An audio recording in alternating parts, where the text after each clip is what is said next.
Arthur looked at himself in the wardrobe mirror. He stuck out his tongue. Yellow, he thought. The word yellow wandered through his mind in search of something to connect with. 15 seconds later he was out of his house and lying in front of a big yellow bulldozer that was advancing up his garden path. Mr. L. Prosser was, as they say, only human. In other words, he was a carbon-based bipedal life form descended from an ape.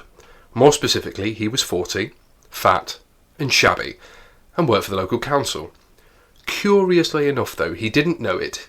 He was also a direct male-line descendant of Genghis Khan, though intervening generations and racial mixing had so juggled his genes that he had no discernible mongoloid characteristics, and the only vestiges left in Mr. L. Prosser of his mighty ancestry were a pronounced stoutness about the tum and a predilection for little fur hats.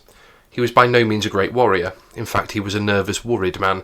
Today he was particularly nervous and worried because he had gone seriously wrong with his job, which was to see that Arthur Dent's house got cleared out of the way before the day was out.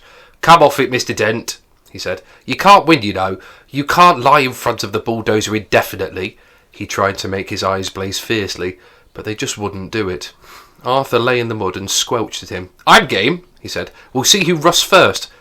"I'm afraid you're going to have to accept it," said Mr. Prosser, gripping his fur hat and rolling it around the top of his head. "This bypass has got to be built, and it's going to be built." "First I've heard of it," said Arthur. "Why's it got to be built?" Mr. Prosser shook a finger at him for a bit, then stopped and put it away again. "What do you mean, why's it got to be built?" he said. "It's a bypass. You've got to build a bypass." Bypasses are devices that allow some people to dash from point A to point B very fast, while other people dash from point B to point A very fast. People living at point C, being a point directly in between, are often given to wonder what's so great about point A that so many people from point B are so keen to get there, and what's so great about point B that so many people from point A are so keen to get there. They often wish people would just once and for all work out where the hell they wanted to be. Mr. Prosser wanted to be at point D. Point D wasn't anywhere in particular. It was just any convenient point, a very long way away from points A, B and C. He would have a nice little cottage at point D, with axes over the door, and spend a pleasant amount of time at point E, which would be the nearest pub to point D. His wife, of course, wanted climbing roses, but he wanted axes. He didn't know why, he just liked axes. He flushed hotly under the derisive grins of the bulldozer drivers. He shifted his weight from foot to foot, but it was equally uncomfortable on each. Obviously somebody had been appallingly incompetent, and he hoped to God it wasn't him. Mr. Prosser said, "You were quite entitled to make any suggestions or protests at the appropriate times, you know." "Appropriate time?" hooted Arthur. "Appropriate time? The first I knew about it was when a workman arrived at my home yesterday. I asked him if he'd come to clean the windows, and he said no, he'd come to demolish the house. Oh, he didn't tell me straight away, of course. Oh no, first he wiped a couple of windows and charged me a £5. Then he told me."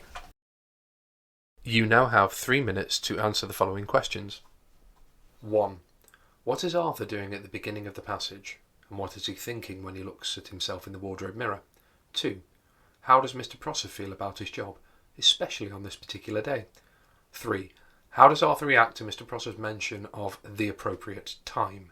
And as a discussion point, what do you think the author is trying to show through the humorous descriptions of the characters and the absurdity of the bypass construction situation? How might this relate to real-world issues or human behaviour when faced with stupid rules and unexpected changes in your life?